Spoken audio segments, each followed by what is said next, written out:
तर हे असं मंदिर आहे बघा मित्रांनो. तर मित्रांनो आपण आता निघलेलो आहे एक प्राचीन महादेवाच्या मंदिराकडे. तुम्हाला मी पिंपरी चिंचवड मधलं सगळ्यात प्राचीन मंदिर दाखवणार आहे. आता हे शिवकालीन मंदिर आहे का नाही हे आता मला तर माहिती नाही, पण मी तुम्हाला तिकडे गेल्यावर दाखवतो मी तुम्हाला. आपण रस्त्यालाच आहोत. आपण चाललेलो आहे महादेवाच्या मंदिरात जे खूप प्राचीन आहे. इथं धूळ बघा किती आहे आणि या मोठ्या कंपन्या बघा. कंपन्या तर मोठे दिसतात पण कामाला तर कोणाला घेत नाही.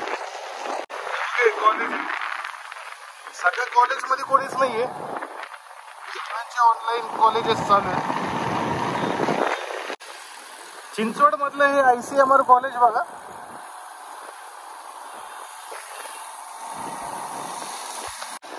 रस्ते बघा पावसाने किती साफ सुथरे केलेले आहेत.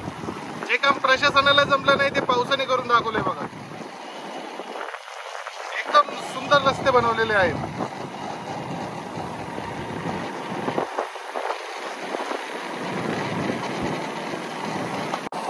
मित्रांनो तुम्ही बघू शकता किती सुंदर असे रस्ते बनवलेले आहेत. आणि हे समोरची बिल्डिंग बघा कशा आहेत. ते रस्त्याचा आनंद घ्या.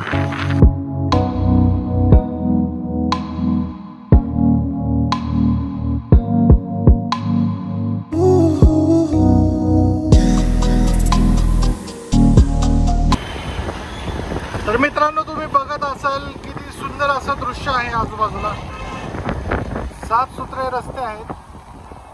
हे बघा पानांनी बनवलेला माणूस. तर मित्रांनो हे शाहूनगरचा परिसर आहे. तुम्ही बघत असाल. आज मी तुम्हाला दाखवणार आहे की पिंपरी चिंचवड मध्ये सध्याची परिस्थिती काय आहे. तर तुम्ही फक्त पुणे शहरच एक्सप्लोर केलेलं असेल तर पुणे शहर मध्ये पिंपरी चिंचवड एरिया पण तुम्ही नक्की बघा. आज पाऊस नाहीये.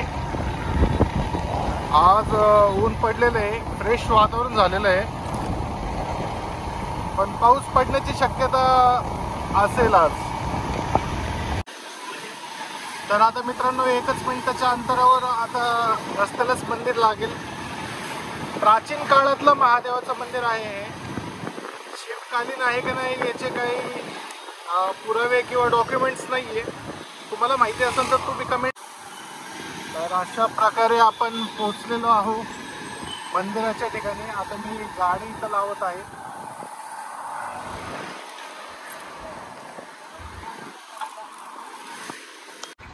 तर हे असं मंदिर आहे बघा मित्रांनो. आता या मंदिराचं रिनोव्हेशनचं काम चालू आहे.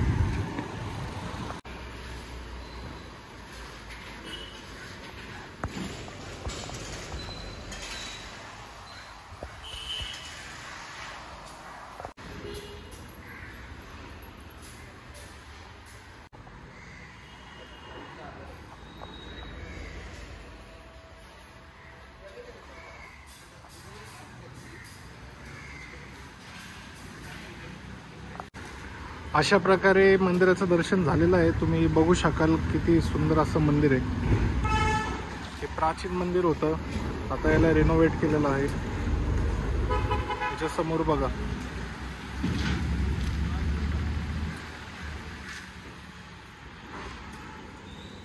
तर धन्यवाद मित्रांनो बघितल्याबद्दल. आजच्या या व्हिडिओमध्ये एवढंच आहे. भेटूया परत पुढच्या व्हिडिओमध्ये. धन्यवाद.